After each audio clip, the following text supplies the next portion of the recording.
உங்கள் தந்திவன் தொலைக்காட்சியில் சின்ன திரையின் சிங்க பெண்கள் மாலை 7 முதல் 8 மணி வரை காணத் தவறாதீர்கள்.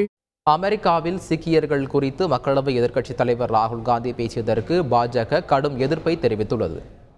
அமெரிக்கா சென்றுள்ள ராகுல் காந்தி வெர்ஜீனியாவில் வெளிநாட்டு வாழ் இந்தியர்கள் மத்தியில் உரையாற்றினார். அப்போது தங்களது போராட்டம் வெறும் அரசியல் குறித்தது மட்டுமல்ல, அது மேம்போக்கான பார்வையாகும் என்றார். கூட்டத்தில் இளைஞர் ஒருவரது பெயரை கேட்ட ராகுல், ஒரு சீக்கியராக இந்தியாவில் டர்பன் அணிய அனுமதிக்கப்படுகிறார்களா? ஒரு சீக்கியராக இந்தியாவில் காடா அணி அனுமதிக்கப்படுகிறார்களா? ஒரு சீக்கியராக குருத்வாராவிற்குள் செல்ல முடிகிறதா? இதற்காகவே தங்கள் போராட்டம். இது அவர்களுக்கான போராட்டம் மட்டுமல்ல, அனைத்து மதங்களுக்குமான போராட்டம் என்றார். ராகுல் காந்தி பேச்சுக்கு பாஜக கடும் எதிர்ப்பை தெரிவித்துள்ளது.